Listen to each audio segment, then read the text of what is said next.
Hey everyone, welcome back. Ready for another deep dive. Always. Today we're going to be talking about Beornings. Ooh, Beornings. Yeah, they're pretty fascinating. So we're going to be taking all our information from this text right here.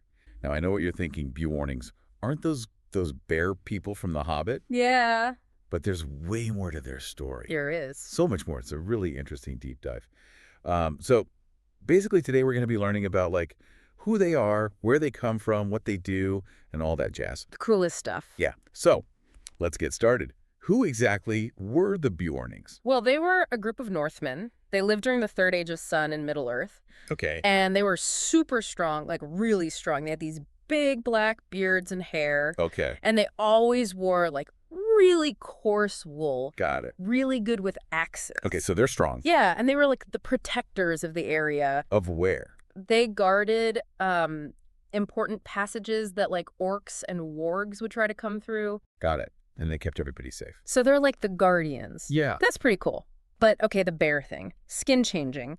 How did they get that ability? Right. Well, so they're called Beornings. Right. Because they're descended from a guy named Beorn. Okay. And Beorn was, a really legendary warrior. Ah. And he had the ability to turn into a bear. Oh, wow. Yeah, so imagine you're an orc or a warg and you're coming through the forest. Right. And you see this dude turn into a bear. Oh, man, that's terrifying. Yeah. So he was super feared. Mm. And everybody stayed away from his territory. Okay, so he's like the OG. He's like the OG Beorning, yeah. Okay, but where did he learn how to do that? Was it magic or something? Well, that's the thing. We don't really know. Oh. There's a lot of mystery surrounding Beorn's shape-shifting. Right. It's possible that it came from, there was this group called the Edain from the First Age. Oh, okay. And they, a lot of them were blessed with really unique gifts and powers. And Beorn might have been connected to them in some way. So the Edain, were there other shapeshifters from that group? Well, there was one in particular. Okay. Baron or Shamian. He wasn't a bear, but he could shapeshift. Into what? All sorts of things, actually. Right. Yeah, he could become an orc. He could become a wolf. What? Yeah, pretty wild. To fight them, I'm assuming? Yeah, to infiltrate their ranks. Oh, that's cool. Yeah, so it's possible that Beorn somehow inherited the ability from them. Okay. Or maybe, he lived closely with bears and kind of picked it up. I guess if you spend enough time with bears. Right. Who knows? Yeah. So it sounds like this ability was passed down through the generations. Beorn's descendants could do this too, right? Yeah, absolutely. Beorn's son was named Grimbeorn.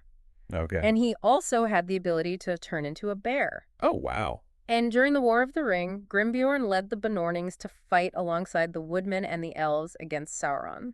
Wow. So even though they were kind of isolated, they still knew what was going on in the rest of Middle-earth. Yeah, they definitely weren't ignorant of the threat of Sauron. They knew they had to fight back. That's pretty cool. Yeah, they were known as the bearskin warriors. Yeah. And their strength and their rage in battle were legendary. They sound pretty intense. Oh, definitely. But they weren't just about brute force, They also had a really deep respect for nature. Oh, interesting. What do you mean?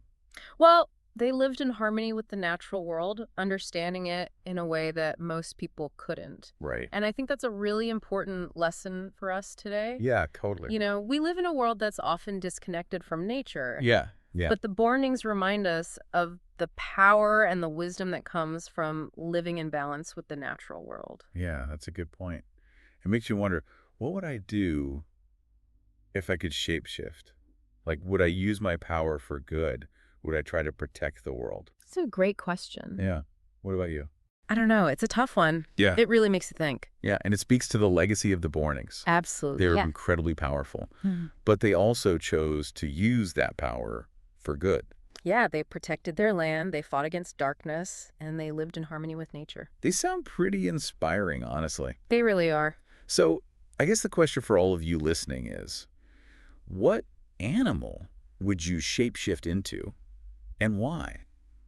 What does that say about you? That's a great question to ponder. Yeah. Yeah. So thank you for joining us on this deep dive into the world of Beornings. Until next time. We'll see you next time. An invitation to a YouTube channel called El Bardo Electronico. El Bardo Electronico. I know. That's a name. Right. That definitely sparks some curiosity. It really does. Just the name alone has me ready to hit that subscribe button. But Yeah. El Bardo, like the bard, Right. immediately makes me think of storytelling. Like Yeah. passing down wisdom and traditions through, narratives. Sure. Songs. Right. Poetry. Mm-hmm. Bards have existed in pretty much every culture for centuries. Yeah. In the crowded YouTube landscape. Totally. We also can't forget the emphasis on subscribing. Oh, yeah.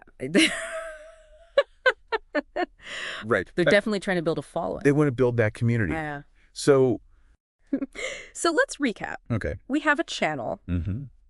with a name that hints at a fusion of Yeah. ancient storytelling traditions and modern technology. It's a really cool name. It's really interesting. Very unique. A two-host format. Right.